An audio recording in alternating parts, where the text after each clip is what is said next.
The birth of a child, a reason to celebrate for the entire family. Slowly, the baby speaks in a half bubble, learns to walk, grows little by little. But throughout this growing period of the child, the family needs to take special preparations. Breastfeeding is the most important part of this preparation. But even up to the 70s, many modern mothers used to think that breastfeeding is an old-fashioned thing and it ruins the shape of their body. A group of miscreants took advantage of this perception and marketed powdered milk as an alternative, and a group of doctors encouraged mothers to give this powdered milk to their babies.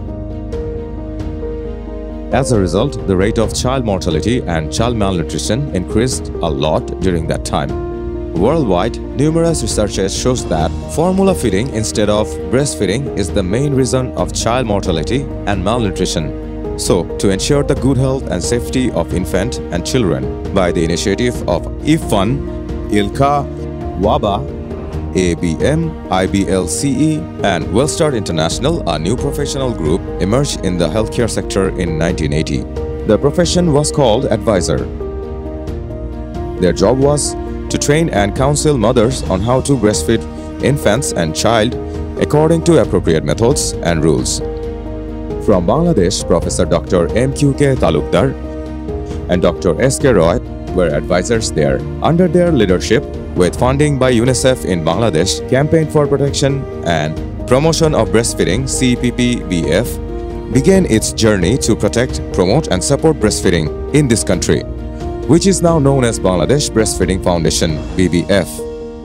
In 1981, at Geneva, in the 34th World Health Conference of World Health Organization, with the vote of 118 experts from about 160 countries, a decision was taken to establish and maintain baby-friendly hospital internationally for the first time. It was aimed to ensure implementation of International Breast Milk Substitute Market Act. And to ensure breastfeeding for child, Professor Dr. M.Q.K. Talukdar, chairperson of CPPBF at that time, represented Bangladesh in this conference. In view of this, the government of Bangladesh enacted the Breast Milk Substitute Marketing Regulation Ordinance in 1984. Not only that, under the supervision of the Ministry of Health and Family Welfare, CPPBF, a single skilled organization successfully developed national guideline on breastfeeding and preparation of homemade complementary foods, provided trainings on baby-friendly hospital initiative for mother support groups to support mothers of village community to breastfeed their children in correct method and to prepare and feed homemade complementary food correctly. মায়ের দুধ এর কোনো তুলনা হয় না। মায়ের বুকের দুধের মধ্যে জীবাণু প্রতিরোধক ক্ষমতা থাকে, সমস্ত জিনিস থাকে যাতে করে শিশু বেশি বুদ্ধিমান হয়। তাকে জন্মগ্রহণের আধা ঘন্টার মধ্যেই বুকের দুধ দেওয়া শুরু করতে হবে, তাতে শাল দুধ পাবে। শাল দুধে অত্যন্ত উপকারী সমস্ত অ্যান্টিবডি থাকে। To institutionalize the CPPBF, it was registered with the Joint Stock and NGO Affairs Bureau of Bangladesh under the name of Bangladesh Breastfeeding Foundation (BBF) in August 1995. It is the representative body of the International Baby Food Action Network (IFFAN) in Bangladesh. A trust with 15 people was formed here, consisting of experienced doctors and researchers specialized in maternal and child health and nutrition, senior officials of government and non-government organizations, lawyers, journalists, etc. According to the BDHS report, exclusive breastfeeding rate in Bangladesh were 46% in 1993 to 94, 45% in 1996 to 97, 46% in 1999 to 2000, 42% in 2004 and 43% in 2007. Recognizing the need of stronger national programs to reduce child malnutrition by increasing the rate of breastfeeding, the chairperson of the Board of the Trustees of Bangladesh Breastfeeding Foundation, Professor Dr. S.K. Roy, organized World Breastfeeding Week in 2009 under the initiative of BBF, where in Bangladesh since 2011, 6 months maternity leave is gazetted for every working mother in the government jobs. এবং এই ঘোষণাটি ছিল মাতৃদুগ্ধের প্রচার প্রসার বৃদ্ধি করা, যার ফলে বাংলাদেশ আজকে পৃথিবীতে ৯৭টা কান্ট্রির ভিতরে প্রথম স্থান অধিকার করেছে। সমস্ত বিদেশি এবং দেশি প্রতিষ্ঠান সকলে মিলেই কিন্তু এখন মাতৃদুগ্ধ প্রচার প্রসারের কাজ করে, যে বাংলাদেশ ব্রেস্ট ফিডিং ফাউন্ডেশনও সেটাকে পুরো মাত্রায় এগিয়ে নিয়ে যাওয়ার চেষ্টা করছে।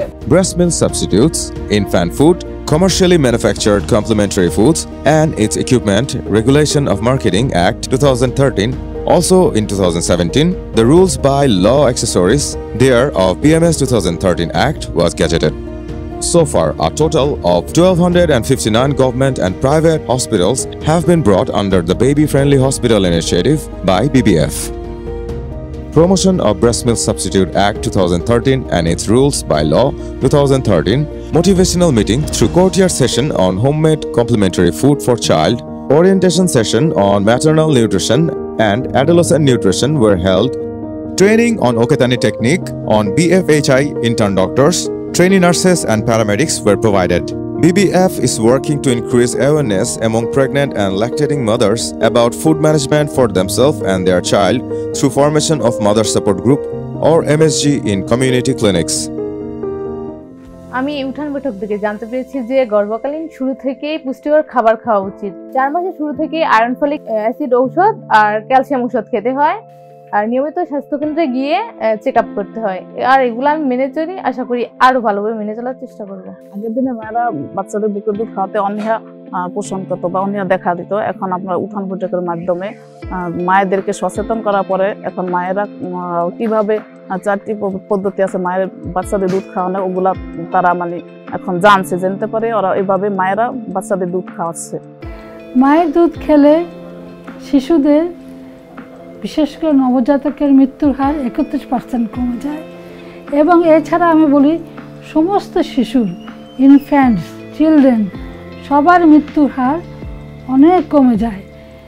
এইটা কিন্তু মানুষের জানে না, লোকে জানে মায়ের দুধ ভালো, কতটুকু ভালো জানে না, আর কেন ভালো সেটাও জানে না, যে কী কী কারণে ভালো। মায়ের দুধের যে আছে গুণাগুণ, যে কম্পোনেন্টস, আমিষ, কার্বোহাইড্রেট, ফ্যাট, ভিটামিন, মিনারেলস, খনিজ পদার্থ সব কিছু বাচ্চার জন্যই দেওয়া। তো গরুর আমরা কি করি, কোটো দুধ খাই। কোটো দুধ কি? গরুর দুধ, গরুর বাচ্চার জন্য দেওয়া। সেটাকে আমরা মায়ের দুধ বিকল্প হিসেবে খাই। মায়ের দুধের তো কোনো বিকল্প নাই। Oketani is a special breast massage technique which helps to relieve breast problems and breastfeeding related other problems. As a result, a lactating mother can easily and successfully breastfeed her child. আমি এই উঠান বৈঠক থেকে জানতে পেরেছি যে গর্ভবতী এবং মা শিশু সম্পর্কে। শিশুকে 6 মাস পর্যন্ত বুকের দুধ খাওয়াতে হবে। যে বাচ্চার মা বেশি বেশি পুষ্টিকর খাবার খেলে বাচ্চা দুধ পান করতে পারবে বেশি। বাচ্চাকে পুষ্টিকর খাবার 6 মাস পরে পুষ্টিকর খাবার খাওয়াতে হবে। শিশুকে মায়ের দুধ খাওয়ানো শিশুর জন্য সবচেয়ে বড় নিয়ামত আল্লাহর, কারণ এটা শিশুকে তার পুষ্টি নিশ্চিত করে, তাকে রোগ প্রতিরোধ ক্ষমতা বাড়ায় এবং তার প্রথম টিকা হিসেবে কাজ করে মায়ের দুধ খাওয়ানো। কাজে প্রত্যেক শিশুকে জন্মের 1 ঘন্টার মধ্যেই দুধ খাওয়ানো শুরু করতে হবে। এবং এই বুকের দুধ খাওয়ানোটা শুধু যে শিশুর জন্য উপকারী তা নয়, মায়ের জন্য কিন্তু এটা খুবই উপকারী। যে মায়েরা শিশুকে বুকের দুধ খাওয়ায় পূর্ণ 6 মাস পর্যন্ত, তাদের কিন্তু স্তন ক্যান্সার হওয়ার সম্ভাবনা একেবারেই থাকে না। যে মায়েরা শুধুমাত্র বুকের দুধ খাওয়ায়, তার যদি মাসিক বন্ধ থাকে তাহলে প্রথম 6 মাস পর্যন্ত শুধুমাত্র বুকের দুধ খাওয়ানো, যেটাকে আমরা ল্যাকটেশনাল অ্যামিনোরিয়া মেথড বলি, সেটা 98% কার্যকরী, অন্য কোনো পদ্ধতি ব্যবহার না করলেও হবে। কাজেই আমরা জানি যে মা এবং শিশু উভয়ের জন্যই বুকের দুধ খাওয়ানোর অনেক উপকারিতা, এবং এই যে বুকের দুধ খাওয়ানো, এটাকে আমাদেরকে চলমান রাখতে হবে এবং আমাদের শিশুদের স্বাস্থ্য সুরক্ষায় এর চাইতে বড় কোনো ইন্টারভেনশন যদি আমরা বলি বা কোনো একটা কৌশল, আর এর চাইতে বড় কার্যকরী কৌশল আর নাই। স্বাধীনতার 50 বছর আমরা পার করলাম। এই 50 বছরে আমরা অনেক অর্জন করেছি। আমাদের গড় আয়ু সেটা প্রায় 60% বৃদ্ধি পেয়েছে এবং এই অঞ্চলে আমাদের গড় আয়ু আমাদের দেশে সবচেয়ে বেশি। আমাদের শিশু মৃত্যু কমেছে, আমাদের মাতৃমৃত্যু কমেছে, আমরা সব কিছুতেই প্রচুর অর্জন করেছি। এবং এই যে শিশু মৃত্যুটা কমেছে তার একটা কারণ হলো যে আমাদের দেশে এই যে ব্রেস্ট ফিডিং আমরা বলি যে মাতৃদুগ্ধ, সেটার হার আস্তে আস্তে কিন্তু বেড়ে চলেছে। আমরা জানি যে একটা শিশুর জন্য এই মাতৃদুগ্ধটা হলো সবচেয়ে ইম্পর্টেন্ট, সবচেয়ে বড় গিফট ইন লাইফ। এবং সেই কাজটা প্রথম দিকে আমাদের দেশে অতটা পপুলার ছিল না বিভিন্ন কারণে, বিভিন্ন সামাজিক অর্থনৈতিক কারণে। কিন্তু গত কয়েক বছর আমাদের দেশে এই মাতৃদুগ্ধ পান হার অনেক বেড়েছে এবং এই জন্য বেড়েছে যে এর পেছনে অনেকেই কাজ করছে। বিভিন্ন বেসরকারি সংস্থা, সরকারি সংস্থা তো আছেই। তো এর মধ্যে যার অবদান আমরা বিশেষভাবে স্মরণ করব সেটা হলো যে বাংলাদেশ ব্রেস্ট ফিডিং ফাউন্ডেশন। এই সংস্থাটি অনেক বছর থেকেই একটা জিনিস নিয়েই ব্যস্ত আছে, সেটা হলো যে কিভাবে এই মাতৃদুগ্ধ পান হারটা বাড়ানো যায়। বিবিএফ তার জন্ম পরের থেকেই মা ও শিশু স্বাস্থ্য উন্নয়নের জন্য কাজ করে যাচ্ছে। শিশু স্বাস্থ্যের জন্য প্রথমেই জন্মের পর থেকেই যেটা প্রয়োজন সেটা হলো মায়ের দুধ, এবং 180 দিন পর্যন্ত শিশু শুধুমাত্র মায়ের দুধ খাবে এবং 180 দিন পর থেকে মায়ের দুধের পাশাপাশি পরিপূরক খাদ্য খাবে। বিবিএফ যে বিষয়টা নিয়ে কাজ করে সেটা হলো আসলে সেই বিষয়টা যদি আমরা অর্জন করতে পারি তাহলে আমাদের পরিবার, আমাদের দেশ, আমাদের সমাজ উপকৃত হবে। বিবিএফ কাজ করছে মাতৃদুগ্ধ নিয়ে এবং পরিপূরক খাবার নিয়ে। বিবিএফ যে কাজগুলো করছে, তারা মাকে মোটিভেশন করছে কিভাবে দুধ খাওয়াতে হবে, সেই টেকনিকগুলো শেখাচ্ছে। তাদের আপ্রাণ চেষ্টা, আন্তরিক চেষ্টার ফলে আজ বাংলাদেশে মায়ের দুধ পানের অভ্যাস অনেক বেশি বেড়ে গেছে এবং অনেক মা সচেতন হয়েছে। আমরা তাদের পাশে দাঁড়াতে পারি, তাদের সাথে থাকতে পারি এবং এভাবে আমরা একটা শক্তিশালী জাতি, সুস্থ জাতি গঠনে নিজেও ভূমিকা রাখতে পারি। আসুন আমরা সবাই সচেতন হই, একটি সুস্থ জাতি গঠনে আমরা সবাই অংশীদার হই।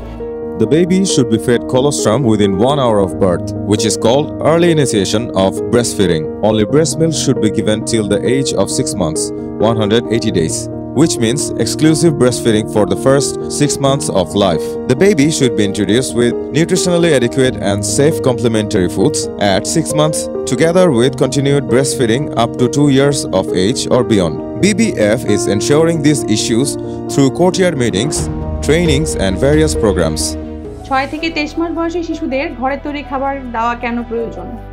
আমরা অনেকেই ভাবি যে শিশু তো 6 মাস পর্যন্ত শুধু মায়ের দুধ খাচ্ছে, তো আমার বুকে তো পর্যাপ্ত দুধ আছে এবং আমার শিশু তো আরও 1 বছর এই দুধ খেয়েই হবে, তো 6 মাসের সময় কেন দিতে হবে? আমরা অনেকেই দেখি যে 7 মাস সময় দিচ্ছি বা 8 মাস সময় দিচ্ছি, অনেকে আবার 1 বছর বয়স পর্যন্ত দেখা যাচ্ছে যে এর মধ্যে কোনো খাবারই দিচ্ছে না, শুধু মায়ের দুধই খাওয়াচ্ছে। তো তাদের জন্য বলতে চাই যে 1 বছর বয়স পর্যন্ত যদি আমরা শুধু মায়ের বুকের দুধ যদি দিতে থাকি, সেক্ষেত্রে কিন্তু ওই শিশু অবশ্যই অপুষ্টিতে পড়বে। কারণ একটা শিশুর জন্য 6 মাস বয়সের পর থেকে একটা মা পর্যাপ্ত পরিমাণে তার সন্তানের জন্য যে পুষ্টি চাহিদা দরকার, তার শারীরিক বৃদ্ধি, মানসিক বৃদ্ধির জন্য যে পরিমাণ খাবার দরকার, মানে মায়ের দুধ, সেটিই শুধু কিন্তু তৈরি করতে পারে। এবং অনেকেই বলেন যে আমার বুকে অনেক পর্যাপ্ত দুধ আছে, এই দিয়ে তো আমার বাচ্চার হয়ে যাবে, তো অন্য কোনো খাবার দিতে হবে না। তো তাদের জন্য বলবো যে সারাদিনও যদি একটা বাচ্চাকে যদি বুকের সাথে যদি লাগিয়ে রাখে কোনো মা, ভাবে যে আমার তো পর্যাপ্ত দুধ হচ্ছে, আমি বুকের দুধ পাচ্ছে, তারপরেও কিন্তু ঘাটতি থেকে যাবে। কারণ কি? কারণ বাচ্চা কিন্তু দিনে দিনে কিন্তু বাচ্চার বৃদ্ধিটা হচ্ছে, আর মায়ের দুধেরও কিন্তু যে পুষ্টি উপাদানের যে পরিমাণ, এটা কিন্তু দিনে দিনেই কিন্তু পরিবর্তন হচ্ছে। তাই 6 মাস বয়সের পরে শিশুকে শুধু কেন তাহলে মায়ের বুকের দুধ দিয়ে হবে না? কারণ শিশুর বৃদ্ধি হচ্ছে, যে বৃদ্ধিতে যেটা গবেষণায় দেখা গেছে যে একটা শিশুর আপনার গড়ে আপনার 100 থেকে 150 কিলো ক্যালোরির মতো আপনার তার শক্তি চাহিদার তার ঘাটতি থেকে যাচ্ছে। তো এটা যদি আপনার প্রথম 6 মাসের পরে যদি ঘাটতি থাকে, এই ঘাটতিগুলো কিন্তু আস্তে আস্তে হতে থাকে, একবারে না যে আমি প্রথম দিনেই আমি একদিনে খাওয়ালাম না তার মানে আমার পুষ্টি শিশু সঠিকভাবে পেলো না, তার মানে অনেক ঘাটতি থেকে যাচ্ছে, তা কিন্তু না। এই ঘাটতিগুলো কিন্তু আস্তে আস্তে বাড়তে থাকে। তো সেই ঘাটতিটাকে পূরণ করার জন্যই ঘরের তৈরি আমরা বাড়তি খাবার দিতে বলি। The BBF needs to continue to work vigorously and regularly in the continuation of these activities. If mothers and children are healthy, Bangladesh will success in every sphere of the world. Bangladesh Breastfeeding Foundation (BBF), along with Bangladesh Government and Ministry of Health and Family Welfare, aim to ensure 100% health care protection for mothers and children in Bangladesh. To ensure this percentage, it is necessary to efficiently support mothers at all levels with proper breastfeeding techniques. And it requires funding to implement all activities regularly across the country. Implementing activities aimed at improving the nutritional status of mothers, children, adolescent, pregnant and lactating women, and the elderly through the regular formation of mother support groups at the village and urban levels in Upujilas. With the goal of increasing the rate of breastfeeding and reducing child malnutrition, developing skilled personnel, including nurses and midwives in health service centers on the Oketani technique to support 100% breastfeeding of newborns, providing baby-friendly hospital initiative BFHI training at health service centers, conducting training and motivational meetings in educational institutions to improve adolescent nutrition. Through the BBF Lactation Management Center, providing support for mothers who cannot breastfeed, produce insufficient milk, or face various breast-related issues, and for those mothers who did not breastfeed immediately afterward but now wish to do so up to 2 years of age with the aim of re-establishing breastfeeding. Conducting research activities to improve maternal breastfeeding and the nutritional status of people of all ages, encouraging healthcare professionals to enforce the Breast Milk Substitute Market Control Act 2013 and its regulation 2017, and monitoring and taking action against violations of the law. BBF is playing active and important role through research, training and providing services so that no mother and child in Bangladesh is at risk of malnutrition.